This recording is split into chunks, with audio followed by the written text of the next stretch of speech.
Do you want to know what's happening around the world of sports? Look no further than The Bench with your host, Blaine Owl.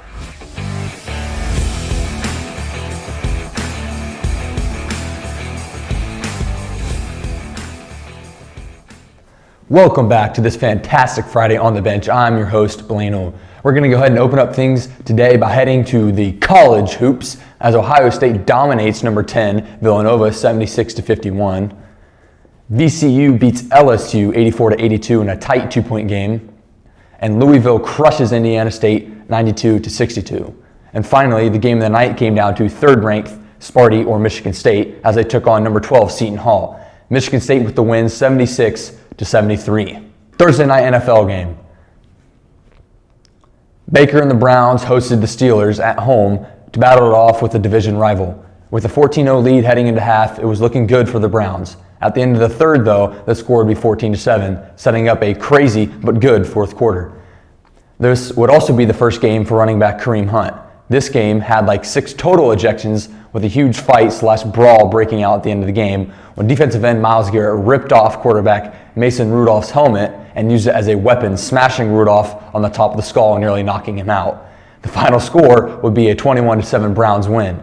Mayfield would end up 17 for 32 with 193 yards, and Rudolph would finish 23 for 44 with 221 yards in the air. It was a great game.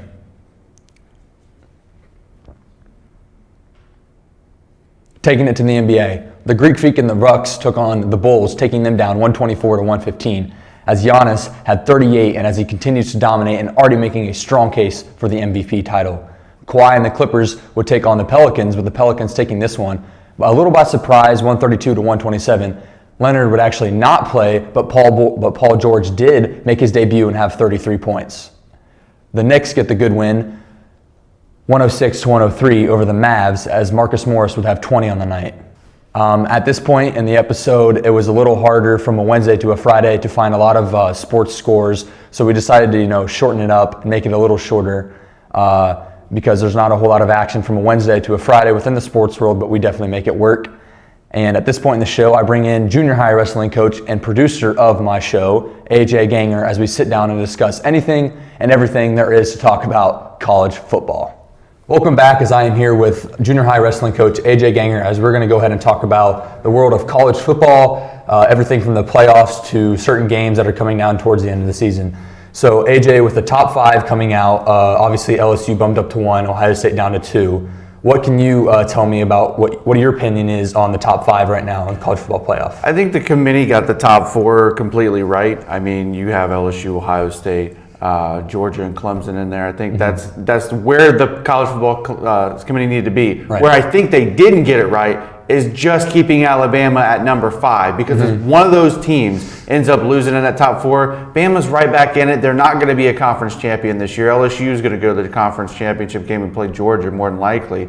There's just this huge bias right now in the land of college football when it comes to the SEC. I will say putting Minnesota at number 8 was a good thing, because I didn't think they deserved to be a little further up, because you still got Oregon and Utah sitting right there. It's 6 and 7, I believe, right now. And I do like that they put them ahead of Oklahoma. I do think Minnesota right now has a better win than Oklahoma does, with Texas being a 3-loss team. I don't know. At the top 5 for me right now, I mean, we're still 3 weeks away from the season ending, and then we get our final rankings after the conference championships. But I just don't think Alabama should still be at number 5.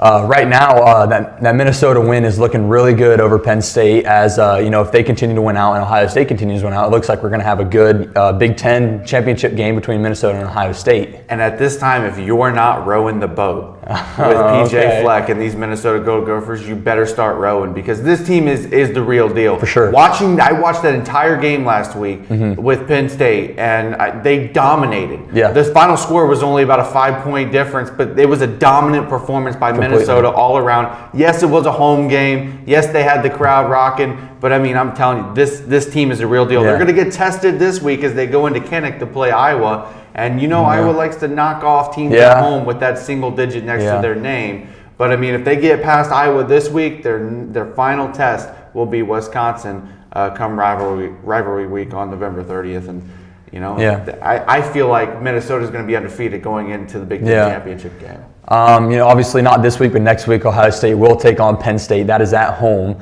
Obviously, being a big Michigan fan, what can you tell me about how their season's going? Obviously, they had an early loss. Maybe not the season everyone wanted, but they have been bouncing back with that big win over Notre Dame, and they're continuing to grow. What can you tell me about Michigan? Well, I mean, they struggled early on. If you really look at them, their defense has always played very well. They're going to always have a good defense with Don Brown being their defensive coordinator. But with the new offensive coordinator coming in with Josh Gaddis, I mean, it was slow. They wanted to get speed and space, and speed and space is dead at this point. Yeah. They started going back to hardball, as we call it. Where they're running the ball in between the tackles. You're getting your running backs out there, your offensive line's blocking, and Shea Patterson doesn't have to make bonehead mistakes. Yep. So that's where Michigan is really at right now.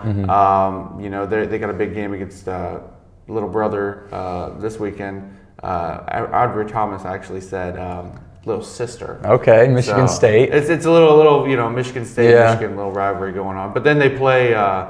Next week it would be Indiana at Indiana. It's going to be a tough road game. Indiana's 7-2, and no one's talking about them. Yeah. And then obviously against the Ohio State Buckeyes. Yeah, we head into the Big House this year, so that'll be a big challenge for the Buckeyes. And history does repeat itself, Blaine. 50 years ago was Bo Schembechler's first Ohio State-Michigan game. When Ohio State came in at number 1 and Michigan came in at number 14. And Michigan would end up winning that game. I don't know. Ohio State would not go to the national title game that year. We'll have to see. Right now, obviously, I got Joe Burrow at the top of my Heisman watch list. Yeah, for sure. I mean, who do you think is maybe up there in the runner? But right now, Joe Burrow's controlling that seat. I think Joe Burrow is going to probably end up winning it, which kind of stinks because I really wanted to see Jalen Hurts win one for Oklahoma so they could have back-to-back Heisman Trophy winners. I think Tua, you still got to put him up there, even though he's got the hurt ankle. I wouldn't really put Chase Fields up there, and he's not going to be up there simply because of the suspension. But I would put Justin Fields. He's a good quarterback. He's been able to do some great things with Ohio State this year. I would say him up there. But I really think it is Joe Burrow's trophy to lose at this point. Unless something major happens and he just completely collapses. I don't think.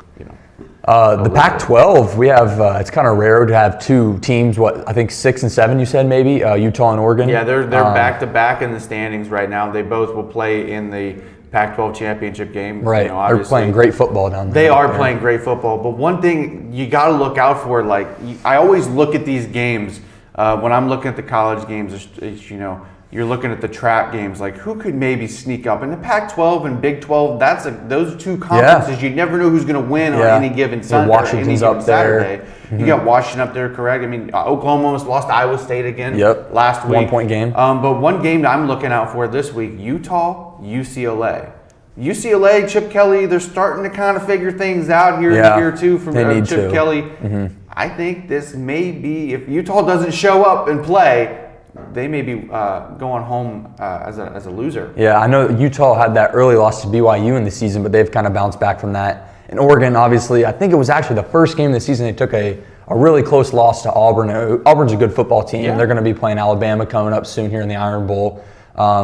But yeah, I mean, I think the Pac-12 is someone to look out for as we head in these last couple weeks of college football. And if Oregon or Utah can keep winning out, and win the Pac-12 championship with 1 loss, they should jump over Alabama or anybody else who ends up losing. That's just my opinion. Right.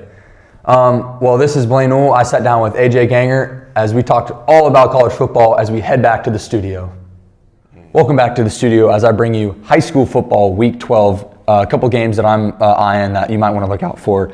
Division I, Region 1, we got Mentor, Canton McKinley. I got Mentor all day in that one. Should be a good game, though. Then we have St. Ed's versus Lucid. I'm going to have Ed's come out of there facing Mentor in the semifinals. We're going to go ahead and go to Region 4 for Division 1, as we have St. Xavier's going to take on Elder. 2 big D1 Cincinnati Catholic schools are going to go head-to-head. I got Elder coming out tight in this one. And then Fairfield, Cincinnati, Colerain, they're going to face off for the second time this season. It was like a 4-point game the first time they played in week 10. So 2-week difference, and they're coming back to play them. I think I'm going to take Fairfield on this one. I really am. I think Colerain's going to go down, and and they're going to come up short this year of reaching that semifinal game. We head to Division 2, Region 8. That's the region that, of course, we were in. We have St. Francis de La Salle taking on Harrison. I'm going to go ahead and take La Salle on that one. Walnut Ridge, who knocked off Xenia last week, takes on Cincinnati La Salle. I'm not sure who. I'm going to go ahead and take Cincinnati La Salle over Walnut Ridge just because I think Cincinnati La Salle has a little more firepower in their backfield and through the air. As we go to Region 5 for Division 2, we have Mayfield taking on Archbishop Hoban, and then, of course, Massillon Perry taking on Massillon Washington. That's going to be an easy one for me. I got Washington and Hoban coming down to that semifinal game. They played in the state championship last year. I think Hoban, they just got too much firepower. Catholic school from Akron, they get all the guys. So I'm going to go ahead and take Hoban out of that region. As we move to Division 3, Region 12, obviously we have St. Mary's taking on Trotwood tonight in Sydney. That should be a good game. Just up the road, we have Hamilton Baden taking on Kettering Ulster.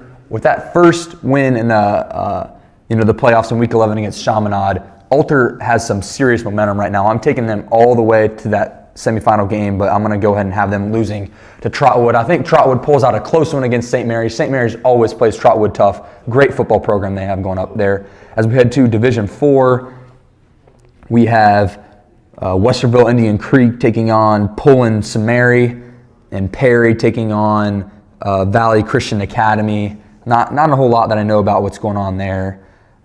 Region 5, we have Valley View getting that big win last week against Clinton Massey, They're going to go ahead and take a strong advantage into Week 12 as Cincinnati Taft takes on West Liberty Salem. I'm going to go ahead and take Taft in that one. They're a really good football team. And Springfield Shawnee takes on West Jefferson. Going to go ahead and take it to Division 6 now. We have New Middletown Springfield taking on Gloucester Trumbull. Both teams are 11-0, so that should be a good game. And let's go ahead and we have the Anna Rockets. They're going to play Fairview. That's my game of the week because I believe if Anna can beat Fairview, they got a clear road to that state championship after watching them beat Minster. Also coming out of that same region, we have Liberty Center and Ark Bold, both 10-1, coming into that matchup. And then in Region 7, we have that big matchup that I'm also eyeing, Marion Local Fort Laramie. You can't get past that one. It's going to be a great game. Two smaller schools, big communities, going to be a packed game, great energy. I'm going to take Marion on that one. This has been another episode of The Bench, and I look forward to seeing you guys on Monday. Have a great Friday.